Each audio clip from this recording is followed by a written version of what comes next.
munange ebintu bino ebya family biri so sensitive. Gy'okoma okula gy'okoma okutegeera nti abantu abamu balina okubeera mu bulamu bwo for the up to the end of your life. Everyone that has my kid is going to be in my life paka ku bulamu okusembayo. Bwe twogera ku Prima, she is the mother of my kids, era ekyo tekigenda kuvaawo. So bwe tuba nga tulina birthday oba ya Solange, bwe mba siriiwo ate kibi nnyo oba nze okutegeka pati ate ye n'atabaawo ate kibi nnyo eri Solange. Omuntu eyakinyumirwa nino kyagaza omwana wange nange n'engeri gye njagalamu omwana wange akule, I have to be there with her mother. Bwe kiba kyetaagisa kwe kuba kifaananyi na maama we, mashallah. Mama zo bamumizinga. Solange ajja mu nnyumba n'atandika okugamba, Daddy, I want to call mommy. Abantu balemerera okutegeera nti something in the limelight goes wild oba vibrating too much. Naye sinze ensoose omusajja yakuba alubamu namba nga yogera ku ziwe n'ageeze akomawo akola ki. Whatever we talk about, we people in the limelight, kigenda kugenda too viral. Whatever Mama so thinks is none of my business in my head. My mind has to stay ku lugendo lwange nga bwe nalutematema lutambule. Gye ndi bannange, assalamu alaikum warahmatullahi wabarakatuh. Nina show nga 8 September ku Hotel Africana, ordinary mitwalo 3, VIP mitwalo 5. Yeah. September even ne show ne concert yange yasooka, in fact nagenze okukebera yali ku 8 September. I think it is my lucky day. Yes, it is my lucky day. Okuteekako omininga okutegeka show ku lunaku lwerumu. Ya kati nze kyendowooza nti Morris Kiria waba ataddewo show obanga 8 September naye aba alina kyabazizza. Ebiseera ebisinga kisinziira ku decisions ne goals ze tuyina. So ebiseera ebimu we mugwa mu same time, that means mulina goal buli omu gy'abadde abala negwira ku time yemu. So I don't think it is intended sometimes, maybe sometimes it is intended. Naye nga bwe kiba nti kiri intentional, kyemmanyi ekyo tuba tukirabye nga ba promoters be ba staging the show bweziti. Me, I came to choose a day just now waking up in the morning. I think I posted my post ne ku Instagram way back. If Morris Kiria also had Nakera Kumachana having at the same date, it is okay. And at the end of the day, we have different audiences. Abana wagira Morris Kiria, baino muwagira. Chibinya to okusigala ewaka. Nanga bagenda okumpagira, nabo baje bampagira. Ate nange chibiere okusigala ewaka ngate Morris Kiria ekaya inayo basho. So it is a win-win. I don't think inti chamo bubi we chibanga waliwo ina bad intention ekyo sina answer yacho. Yeah. Yes. Yes.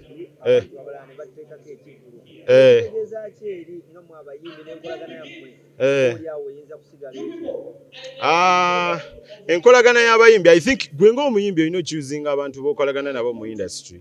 So tekitegeeza nti enkolagana y'abayimbi erina okubeera nga mukolagana buli wamu.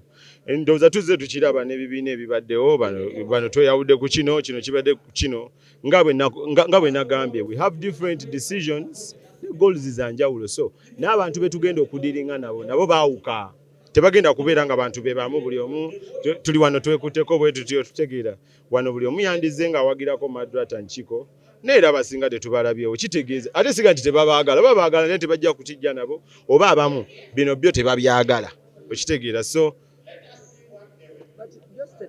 industry genda kuleetya nga mulina abayimbi abamu balina emitima emibibu ate nga esemtime mwabagamba mukulwanyisa unity. Ekintu ekikuza system tebabeera bantu bonna n'ekina inspiring abalala. Bwe tugamba nti together tunawakilisha, abamu tulina okwekwata awamu tu inspiring abalala tubalage nti okwekwata awamu kwe kusobola otuyisaawo. N'ekirala, there is sacrifice. Nti omusajja nga Mandela baba yeesaddaaka for the case of South Africa, naffe mu music industry walina kuvaayo abantu abamu beesaddaake for the industry. Naye sigamba nti tulina kusooka ate buli omu tumuteekemu olujegere tukuŋŋaanire wamu. Nedda, abantu abamu they learn with action, abantu abamu we shall learn with words, ate n'okusinziira ne aims ze tulina. Fe tulina abaana be twandyagadde system baji benefiting emu bwe tuba fete tuji benefiting demu. So ebiseera ebisinga ojja kusanga nga akabonda kagendo twegattako bakekute naffe kekoluusi akalina responsibilities zikayina okudiringa nako. So abatalina oluusi bajja kugaanirayo ate nabo batuufu kubanga tebannalaba vision gye mulaba. So walina okubaawo abeesaddaaka abalala balabireko, then we can form the unity. Jam session nabaddeyo last Sunday. Nenkuba nezembera mama tinze ziterera ngo jam session is better ku you. Yes, nabaddeyo last Sunday. Yes. So I was there on Tuesday. Yes, I was there on Tuesday. Nabo okebera videos I was at Tuesday. Nebatufuwa ne sente, nebatufuwa omutwalo gwa dola. Oyagala abantu bakire wange bankonkone. Bakutuwadde ze bakuwa president wange agumpe. Kyonna kyagamba nti tukole kino, ekyo kyongenda nakyo. Omuntu yenna atasobola kufugibwa, tasobola kufuga. So whenever you listen, abamu bavaayo lwa nsonga baba tebakyalaba bigenda mu maaso. Abasigala balaba ebigenda mu maaso tujja sigala. Era naffe bwe tunaatuuka nga tetulaba, naffe tuwummula. Yes. Naye ng'abantu abasinga abamu baddukayo lwa nsonga nti olyawo ekigenda mu maaso tebakitegeera. Ati kyenkugambye nti bw'oba tolaba tojja kgenda. Ate kati wajja mu federation kufuna sente is a plus. Because mulimu abantu abali katiiko nga bajjudde tebasobola kuwabula bayimbi. Naye kitegeeza singa babadde tebasobolerako ddala kuwabula bayimbi ffenna twandibadde tetukyaliyo. Naye kati kitegeeza mu bye bawabula abamu tebibakolera. Kati ffe bye bikolera nga tusigala. Yes. Twogere ku nsonga ya Geosteady ng'omuntu. Okuli ebifaananyi bye twalaba ku social media nga bitambula. Yes. Abalabanga mugezaako kuba nti mupuusinga ekintu. Gwe n'omukyala amanyikiddwa nga Prima w'abaana bo. Ate olwagira ebigambo ne bitambula nti ate kati bazzeemu ne bayombagana. Social media muli wulala.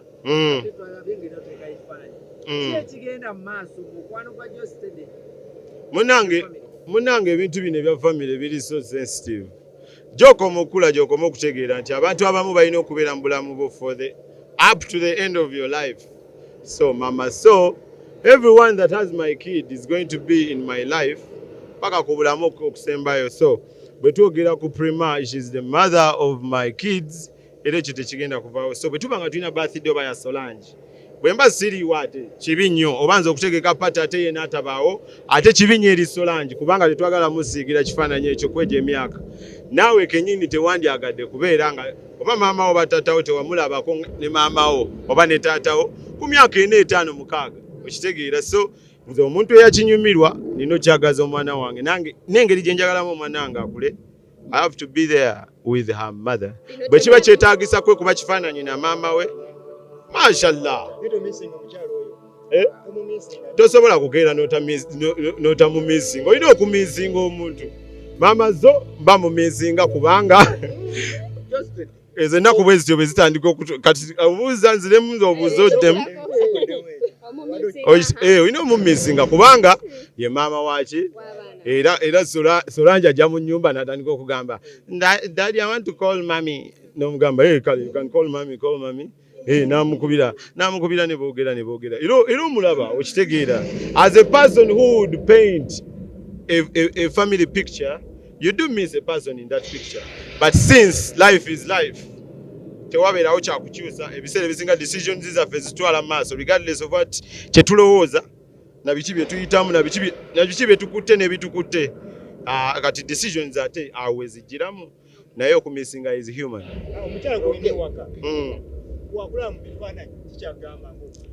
Because she's so understanding, she understands a human being. Ategeera nti omuntu era ategeera nti Solange yandibadde bw'ati. Bino ebintu byenjogera byategeera okitegeera era y'ensonga lwaki abeerawo. Ogende ku nsonga y'okuba nti oyagala abaana nabo bakinyumirwa abaana bo abe ekintu ekirungi. Mudda ku social media ne mwewalabula ne mutuuka n'okwerangira vidiyo. Nti vidiyo nze yakuwa ssente nawe okola bati oli mwamu. Obuzibu obuliwo nze kati bwe nafunye buli bwe buti nti abantu balemerera okutegeera nti something in the limelight goes wild oba vibrating too much.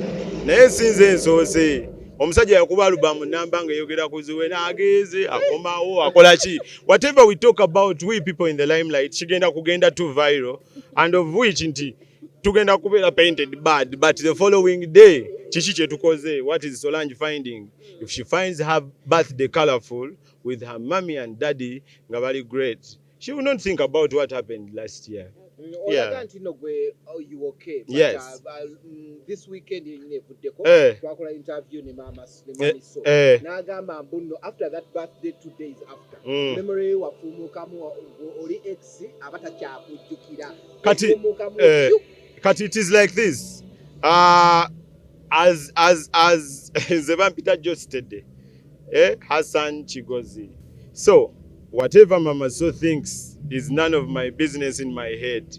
My mind has to stay ku lugendo lwange nga bwe nalutematema lutambule. Bwe kiba nga kikyankolera formula yange ngitambuza nga nze. So whatever another person is thinking, it is not part of my business. My thing is, am I thinking mentally, am I stable? Okitegeera. Bwe finding anti ndi mentally stable, ndi mu kugenda maaso, ensawo zange nzijuddemu ssente, nyimbidde madrata nchika. Am I happy? I'm happy. Have I bought a new drone? Yes. Have I branded it with my concert pictures? Yes. Do I have a concert? Yes. Is Mama So here for Solange? Yes. So whatever she has in my, what films in, what films out,